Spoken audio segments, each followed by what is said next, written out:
Actually, I quite like that one.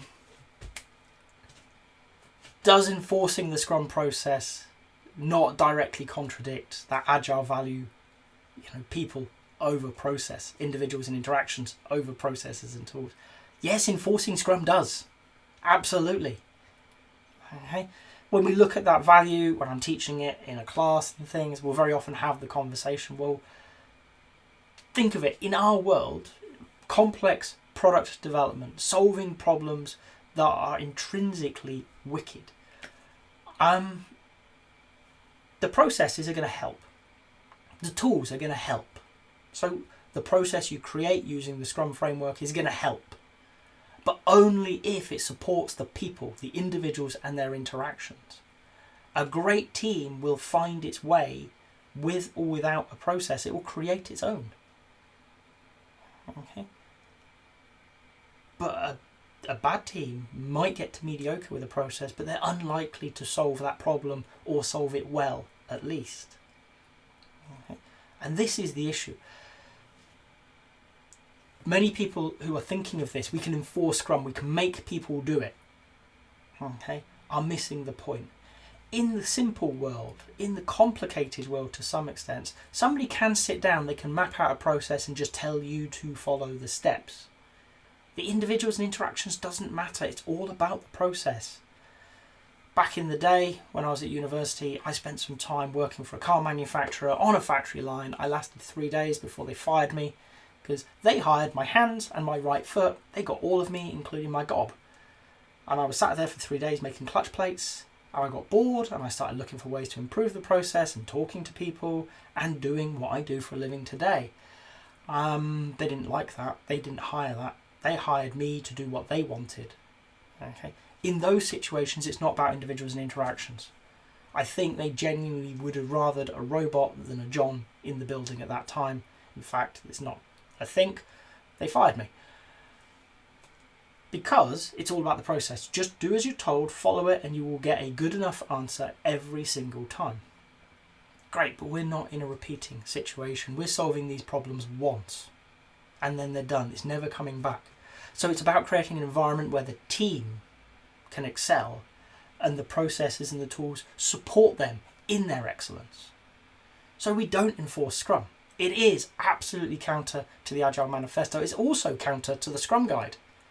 If you read the Scrum Guide, it talks about it being a game. Now, PE aside, when you were at school, you may have loved it, you may have hated it, okay? But let's be honest, the teachers can make you play the game. I'm not the biggest person in the planet. PE teachers tended to be big, loud, kind of scary to a smaller, well, not that much smaller version of me, but a younger version of me. But today, as a grown-up, if you dare call yourself one, your friends invite you to a game of football in the local park. And you want to go to the park, but you don't want to play football. They can't make you play football. They can't run you around, grab your arms and legs and run you around the field, make you kick a football.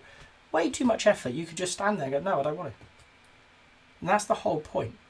Teams need to choose to do Scrum. As Scrum Masters, our role is not to enforce Scrum, is not to impose it. It's to offer it. This is a way of working that I believe will help us deliver a great product. It will help us improve ourselves, improve our team, improve our organisation in delivering great products, in solving complex problems. Do you want to join me on a journey? And it is on us to be an ambassador for it, to say, this is a good way, trust me, give it a go. But if they say no, and it's a categorical no, I don't want to do this, okay. Do you understand what I'm aiming for? Us to be better. Are you on board with that? Yeah. Yeah, most people are. They want to be better. They want their teams to be better. They want their organisations to be better. Okay, great. Well, let's find a way that isn't Scrum. So where are we today? How can we improve? A Scrum Master who doesn't do Scrum, you'll often hear it, is called an Agile coach, but a Scrum Master is an Agile coach. So your team doesn't want to do Scrum. It's not the end of the world. You are still there to work in service to them, to lead them forward in being better. at who they are, at what they do, okay, it's just not going to come out of the Scrum Guide this time. That's okay. Please do not impose this. Do not enforce it. Okay? Invite people in. Let them choose to join you, because that way they are motivated. It is a decision they made. They own it. They want to be there. You're not forcing them to take actions. They're doing it of their own volition. And if in doubt, imagine a game of football where you've got 22 people who don't want to play. 90 minutes of watching 22 people stand still. It's not fun and it's not effective. If you've got to this point in the video, I hope you've enjoyed it. If so, a like would be appreciated. If you want to hear more from me, more answers to questions that maybe you've got in the Agile world, please subscribe to the channel. And if you've got a question that you really want answered, drop it in the comments. I promise we'll get around to it. Thank you.